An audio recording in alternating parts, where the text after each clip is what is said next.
গুরু মা। জয় গুরু দাদা। 9:30 পর্যন্ত বলুন। আচ্ছা, প্রিয়পুরমের রাঙারা তুলসী চরণে আমার অনন্তকোটি প্রণাম।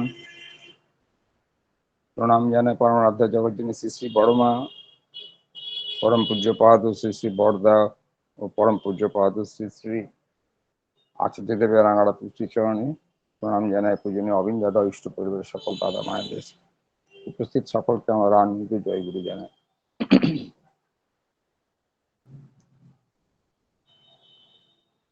আজকে আমাদের অভ্যস্ত স্থান থেকে একটু সরে আসা, মাঝে মাঝে আমাদের দেবপ্রসাদ থেকে শ্রদ্ধেয় দেবপ্রসাদ থেকে একটু বিশ্রাম দেবার প্রয়াসে আমাদের এই অপটু চেষ্টা। যাই হোক, এরম এত বিশিষ্ট বক্তাদের সামনে কথা বলতে সুযোগ পাওয়াটা এক ভাগ্যের ব্যাপার। তাই দু চার কথা আমার মতো করে বলার চেষ্টা করছি। পরম দয়ালের সান্নিধ্যে আমি ব্যক্তিগতভাবে যেটুকু অনুভব করেছি তারই করে বলি। ঠাকুর আমাদের একটা স্বচ্ছ জীবন দর্শন দিলেন, জীবন বোধের জাগরণ ঘটালেন,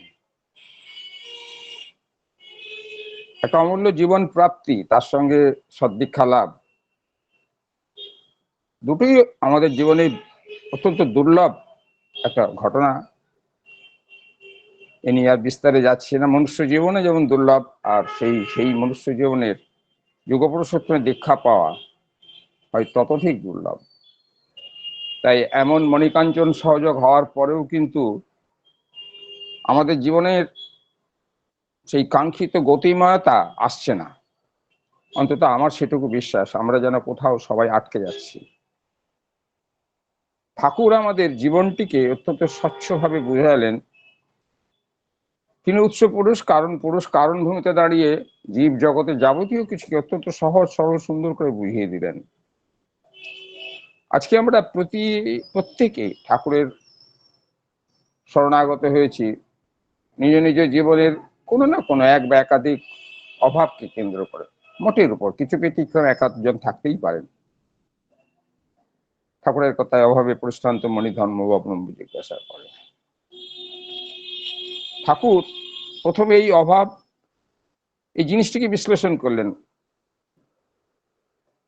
তার ব্যাখ্যা হলো অভাব মানে অর্থাৎ অনুপস্থিতি, আর ভাব মানে ভবধাতু থেকে হয়ে ওঠা, অর্থাৎ আমরা যথাবিহিত হয়ে উঠিনি, তারই জন্য আজকে আমাদের এই পরিণতি সর্বক্ষেত্রেই। তাই তিনি আমাদের জীবনের সেই অমীয় পথ, সেই অমৃত পথের সন্ধান দিলেন, যাতে করে আমরা প্রত্যেকে হয়ে উঠতে পারি তার তিনি যেমনটি চেয়েছেন। তার জন্য প্রথম প্রয়োজনই হলো সেই যুগপুরুষোত্তম অর্থাৎ সদ্গুরুর সৎনাম গ্রহণ করে তার নির্দেশিত এবং প্রদর্শিত পথে, অর্থাৎ তার নীতিবিধিগুলোকে নিখুঁতভাবে পরিপালন করা, এবং এগুলি করার মধ্য দিয়েই মানুষের জীবনের মৌলিক যে জায়গাটি হাত পড়ে সেটি হলো তার সত্তা পোষণ। ধর্ম মানেই হলো সত্তা পোষণ। আমাদের এই প্রকৃতিগতভাবে সচ্চিদানন্দময় যে সত্তা, তার কমপ্লিট পোষণ শুধু এই ধর্মনিষ্ঠ চলন তথা আদর্শ কেন্দ্রিক চলনে চললেই সম্ভব। আর যেমন যেমন আমাদের এই সত্তা পরিপোষিত হবে, তেমন তেমন আমাদের জীবনের এই বোধ দর্শন স্বচ্ছতা আসবে, তেমন তেমন আমাদের জীবনের আমরা সংশোধনী পদক্ষেপ গ্রহণ করব, ভুল ত্রুটি বিচ্যুতিগুলি ধরতে পারবো। আজকে আমাদের এই যজন যজন ইষ্টমিতি স্বস্তিনী সদাচার, এই পঞ্চনীতি আমরা সবাই যারা স্বস্তিনীধারী অবশ্য তাদের ধরে নিয়েই বলছি, পরিপালন করছি। কিন্তু সমস্ত কিছুর মধ্যে কোথাও যেন একটা সামঞ্জস্যের অভাব, একটা যেন ব্যালেন্সের বা সমতানতার অভাব। বিশেষ করে করার ক্ষেত্রে দৈন্যতা অত্যন্ত প্রকট। ঠাকুরকে জনৈক ভক্ত প্রশ্ন করেছিলেন যে ঠাকুর, ঠিক প্রশ্ন বলবো না, কিছুটা তার স্বীকারোক্তি বলা যায়, অপারগতার স্বীকারোক্তি। ঠাকুরকে বলছেন, ঠাকুরের অনেক কথা শোনার পরে বললেন যে আমরা সব জানি, সব বুঝি, কিন্তু করি না। ঠাকুর বললেন, মনি, জানাটা এক জিনিস, বোঝাটা আরেক জিনিস, দুটো এক নয়। জানাটাকে অ্যাপ্লাই করে বুঝতে হয়। তুমি যতই শোনো না কেন, শুনে যতই উদ্দীপ্ত হও না কেন, যদি সেগুলিকে বিহিতভাবে প্রয়োগ না করো, তাহলে তোমার সমস্ত শোনা, উদ্দীপনা সার্থকতা হারিয়ে ক্রমে ক্রমে লয় পেয়ে যাবে। তুমি ধীরে ধীরে আরো থেকে আরো তোর স্থবির হয়ে উঠবে। আমার অন্তত ব্যক্তিগতভাবে মনে হয় আমাদের অনেককে হয়তো এই স্থবিরতা গ্রাস করছে। শোনার সঙ্গে জানার সঙ্গে করার অসঙ্গতি। আমরা যজন বলতে সাধারণভাবে যেটা বুঝি, প্রার্থনা, জপ, নাম ধ্যান, অমীয় গ্রন্থাদি পাঠ, আলাপ আলোচনা, এগুলি অত্যন্ত গুরুত্বপূর্ণ, কারণ এগুলো দিয়ে আমরা প্রিয় পরমকে জানতে পারি, তার নীতিবিধিগুলির সঙ্গে আরো সুপরিচিত হতে পারি। কিন্তু এখানেই কিন্তু যজন সার্থক হলো না, যতক্ষণ না সেই জানাগুলি আমাদের কর্মের ভিতর দিয়ে মূর্ত হচ্ছে, বাস্তবায়িত হচ্ছে, প্রতিফলিত হচ্ছে। তাই এই জায়গাটা আমাদের অত্যন্ত সচেতন থাকতে হবে যে আমরা যদি যজননিষ্ঠ, যজন পুষ্ট বলে ভাবি, তাহলে যেন ঠিক সমান্তরাল ভাবে আমাদের এই প্রয়োগের ক্ষেত্রগুলি বাস্তব ভূমিতে যেন সার্থকতা লাভ করে। আর তার জন্য প্রয়োজন নিত্য দিনান্তে আত্মবিশ্লেষণ এবং সেই মাফিক আত্মনিয়ন্ত্রণ।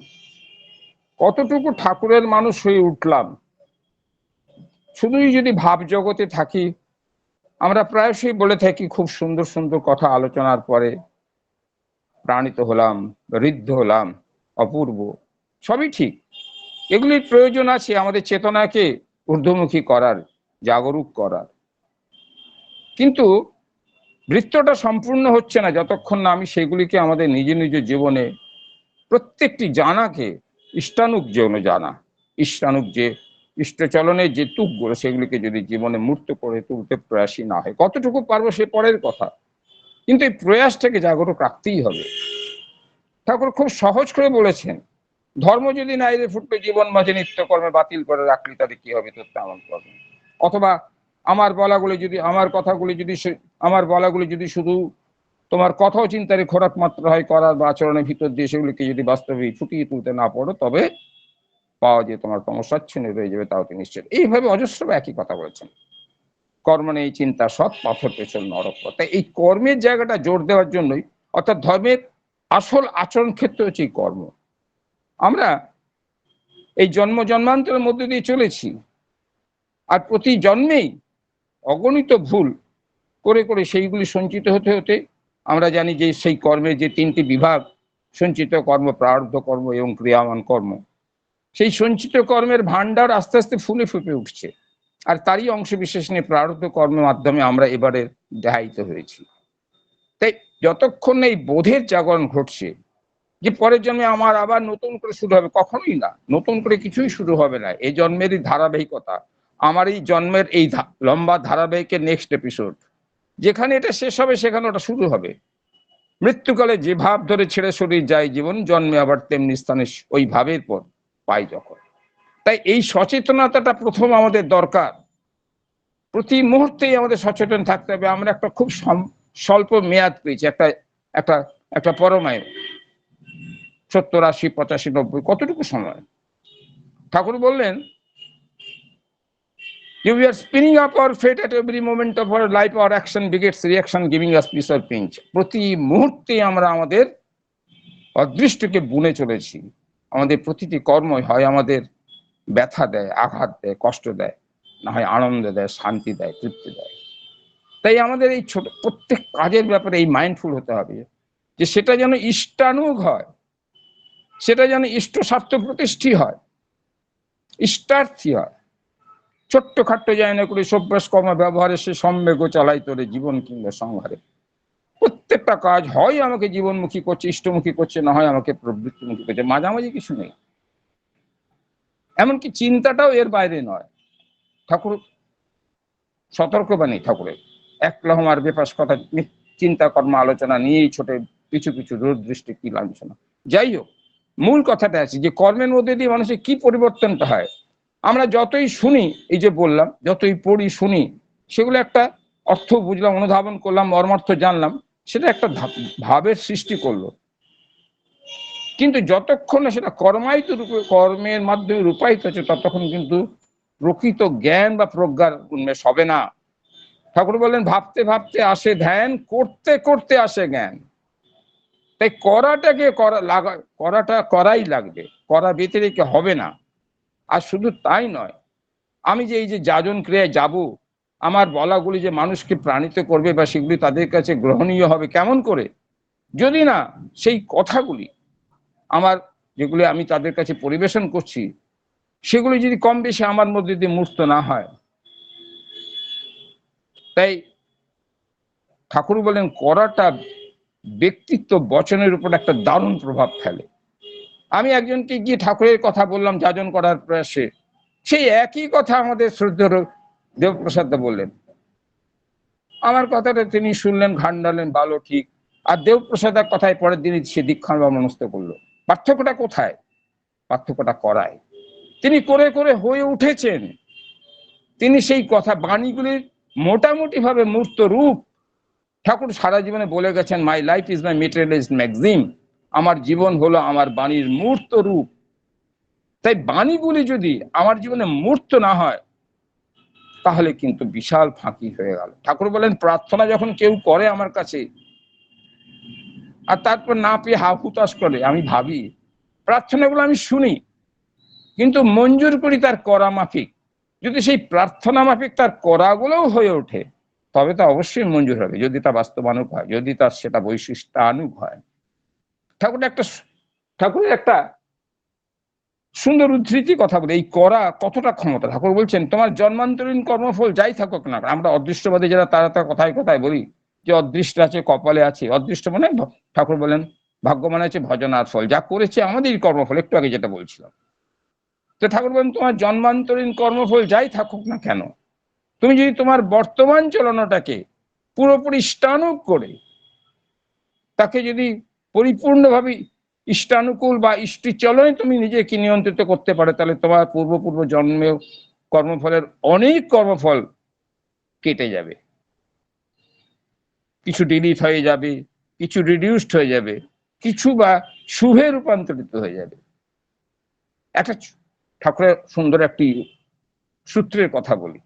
আসলে এই গোটা জিনিসটা তো বিজ্ঞান। ঠাকুর বলেইছেন যে ধর্ম হলো পুরোপুরি বিজ্ঞান, এখানে ভাবালুতার কোনো জায়গা নেই, পুরো আউট অ্যান্ড আউট সায়েন্স। ঠাকুর বলছেন তোমার কর্মফল প্রস্তুতি হয়ে আছে তার প্রতিক্রিয়া নিয়ে, তোমার কর্মফল প্রস্তুতি হয়ে আছে তার প্রতিক্রিয়া নিয়ে, আনুক্রমিক অবস্থা পেলেই তা প্রকট হয়ে উঠবে।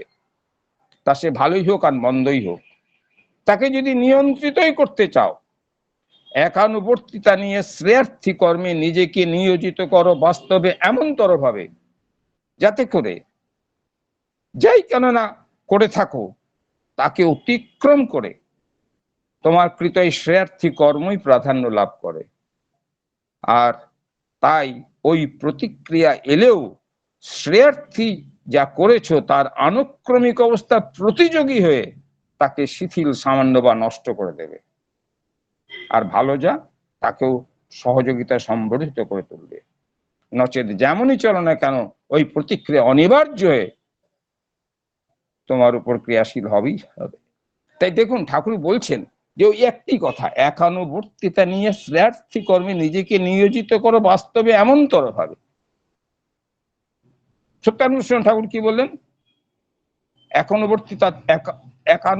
একানুবর্তিতা তীব্রতা ও ক্রমাগতিতে জীবনের সৌন্দর্য সার্থকতা। তাই আমাদের এই একটা জায়গা যে না, আমরা প্রতিনিয়ত যেন ঠিক এত সুন্দর কথা ঠাকুরের, এত সমস্ত যে নির্দেশিকাগুলোকে কাজের মাধ্যমে আরো থেকে আরোতর ফুটিয়ে তুলি। আমাদের গীতায় ঠাকুর শ্রীকৃষ্ণ অর্জুনকে বলছেন, কর্ম করো ধনঞ্জয়, নাহি পূর্ণ আর করিলে কর্ম পাপ স্পর্শে নাহি তাই। সত্যান্বেষণ ঠাকুর বলেন, কাজ করে যাও, অদৃষ্ট ভেবে ভেঙে পড়ো না, আলসে হো না, যেমন কাজ করবে অদৃষ্ট ঠিক তেমনি হয়ে দৃষ্ট হবে। সৎকর্মী কখনো অকল্যাণ হয় না, একদিন আগে আর পাছে। তাই এবারে ঠাকুর তিনি অলক্ষ্যে থেকে অব্যক্ত থেকে যিনি আচার্যের মধ্যে দিয়ে সদা ব্যক্ত বা ক্রিয়াশীল, তিনি দেখছেন মানুষের মধ্যে এই কর্মের মধ্যে একটা দৈন্য আসছে, খামতি আসছে। তাই সেই জায়গাটিকে সমানভাবে চাগিয়ে দেওয়ার জন্য তিনি আমাদের মধ্যে দিলেন তার সেই বিশেষ আশীর্বাদ, দীক্ষাপত্র সমীক্ষা। একটু ভেবে দেখুন, এই দীক্ষাপত্রের সমীক্ষার কাজের মধ্যে যদি কেউ সত্যি সচেতনভাবে আন্তরিকভাবে সক্রিয় হয়, এই দীক্ষাপত্র সমীক্ষা সফলতার সঙ্গে বা সাফল্যের সঙ্গে সেটাকে যদি আমি উদযাপন করতে চেষ্টা করি, তার মধ্যে দিয়ে আমার ইষ্টিচরণের সবকটি দিক, সবকটি আঙ্গিক পরিপুষ্ট হবে। একটা মানুষকে যেটা মুখের কথা নয়, তার জন্য কতখানি প্রস্তুতি লাগে, কতখানি হোমওয়ার্ক লাগে, কতখানি ওই ব্যাপারটার উপর আমার রিকালেকশন লাগে, ক্রমান্বয়ে ভাবা। প্রতি মানুষ তাদের সমস্যা স্বতন্ত্র, তাদের প্রকৃতি স্বতন্ত্র, তাদের ভাবনা চিন্তা স্বতন্ত্র। কিন্তু আপনি যখন যে ইষ্টিচলনার মাধ্যমে যে অর্জিত শক্তি, ইষ্টিচলনার মাধ্যমে বিহিত কর্মসাধনের মধ্যে দিয়ে যে অর্জিত শক্তি, সেই শক্তি নিয়ে তার কাছে গিয়ে দাঁড়াবেন এবং তাকে তার সমস্ত সমস্যা সম্পর্কে বিহিতভাবে অবহিত হয়ে ইষ্টাদর্শের আলোকে তাকে সেই সমাধানের সূত্র দেবেন এবং বাস্তবভাবে হাতে কলমে তার জন্য যতটা পারেন করবেন, সেই মানুষটি কিন্তু ধীরে ধীরে আপনার কাছে শ্রদ্ধাবনত হবেই হবে, আপনার চেষ্টায় সাড়া দেবেই দেবে। ঠাকুর তাই বললেন, সৎসঙ্গী মাতৃ উচিত নিত্য মানুষ সংগ্রহ করা এবং তার জন্য নিজে যজন তুষ্ট হয়ে অপরকে যাজনের মধ্যে প্রেরণা দীপ্ত করা, যাতে তারা উত্তরোত্তর আমাদের প্রতি বা সেই মানুষটির প্রতি শ্রদ্ধাশীল, আস্থাশীল, মানে ট্রাস্টওয়ার্দি হয়ে উঠতে পারে। আর এটাই প্রকৃত যাজন, যেটা বাচনিক যাজনের থেকে অনেক বেশি শক্তিশালী। নচেত আমরা কিন্তু ওই কি বলে ধর্মকথক হিসাবে চিহ্নিত হয়ে থাকবো। ঠাকুর বলেন, যারা ধর্ম কথা বলে অথচ করে না, তারা কিন্তু ধর্মকথক। আর যারা বলে আর তদনুক করে, তারাই প্রকৃত ধার্মিক, বাস্তব ধার্মিক বা বাস্তব যাজক। কারণ তাদের কথন ও চলন দুই মানুষকে যাজিত করে।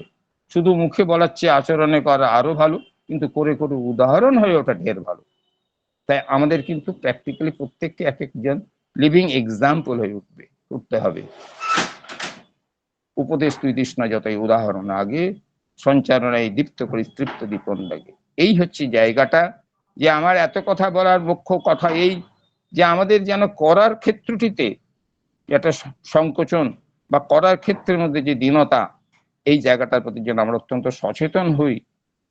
আমরা এত সুন্দর সুন্দর অপূর্ব অসাধারণ বিভিন্ন রকম ইষ্ট কথা শুনি, সেইগুলি যেন আমরা মনের মধ্যে নাড়াচাড়া করে করে তার থেকে ইষ্ট স্বার্থ প্রতিষ্ঠার সূত্র বার করে বা সেগুলিকে বাস্তব জীবনে নিত্য প্রয়োগ করে প্রতিফলিত করে আমরা যেন এক একজন নিজ নিজ জীবনে ইষ্ট ভাবধারার এক একটি মূর্ত প্রতীক হতে পারি।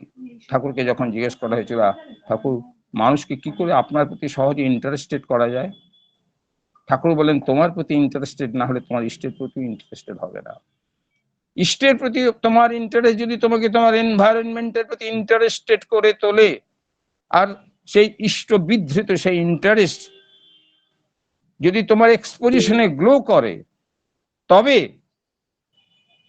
তোমার মধ্যে একটা ম্যাগনেটিক পুলের সৃষ্টি হবে, একটা চৌম্বকীয় আকর্ষণ।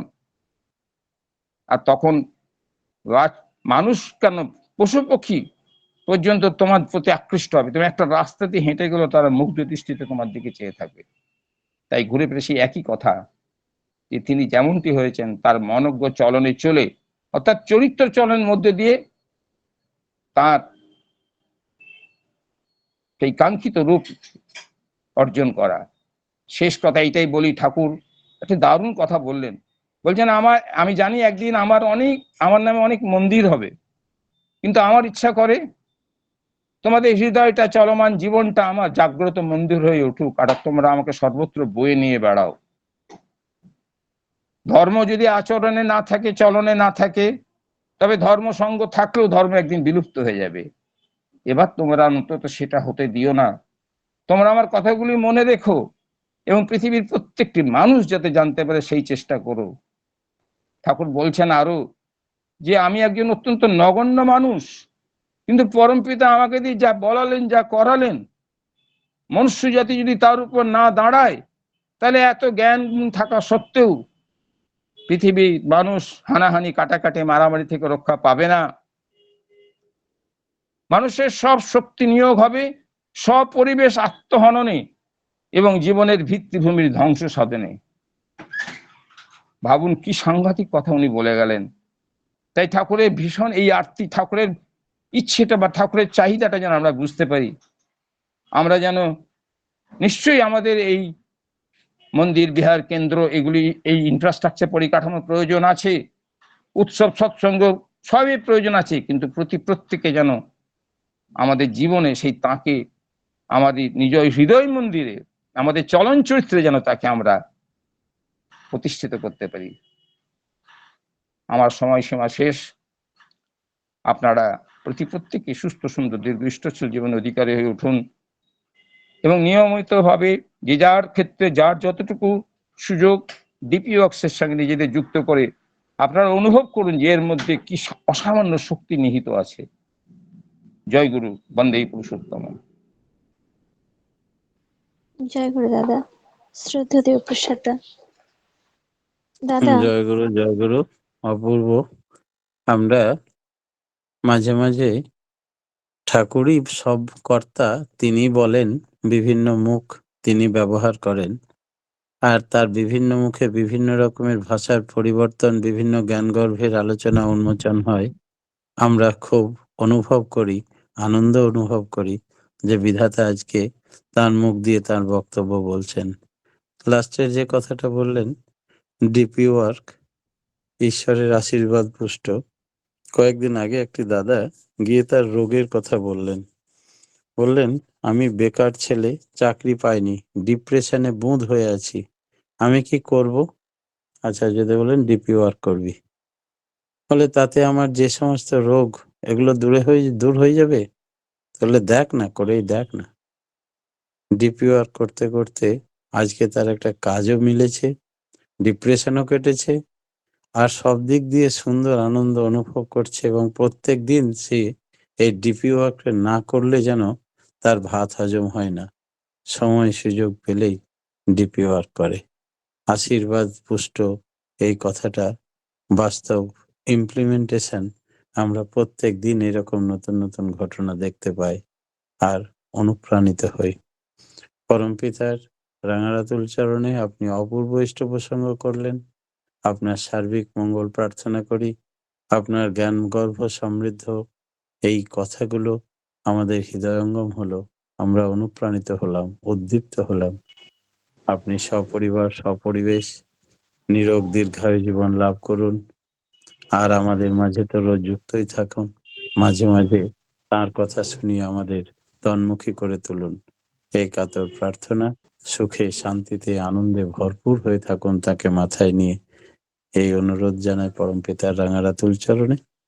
ভালো থাকবেন দাদা। জয় গুরু। জয় গুরু, ডাক্তার জয় বাবু গুরু দাদা, আমার একজন প্রণাম। অসাধারণ মানুষ, অসাধারণ ব্যক্তিত্ব। আজকে আমাদেরকে ভালোবেসে তিনি আমাদের লিঙ্কে থাকেন। আমরা তার কাছে কোনো যোগ্যই নই, এত সুন্দর একটি মানুষকে আমরা পেয়েছি আপনজন হিসাবে। তার সার্বিক দাদা এই কল্যাণ কথাগুলো প্রার্থনা বলে করি। ব্যথা দেবেন না দাদা। জয় গুরু দাদা। দাদা শুধু দাদাকেই ভালোবাসে।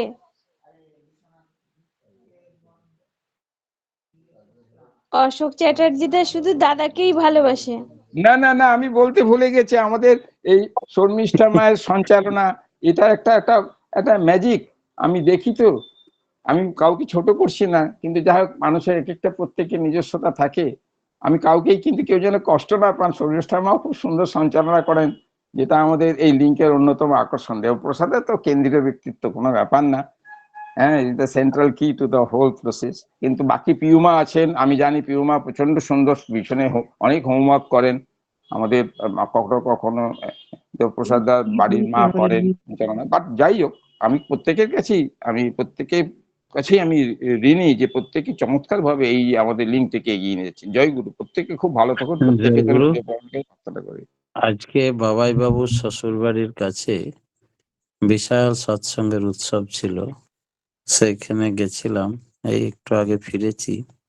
সেই কারণে দাদা যে বললেন দাদাকে রিলিফ দেওয়ার জন্য, এক পক্ষে বাস্তব সৎসঙ্গে মানে অফলাইন সৎসঙ্গে যাওয়ার কারণেই মাঝে মাঝেই আমাকে তারা রিলিফ দেন, এটা সত্য কথা।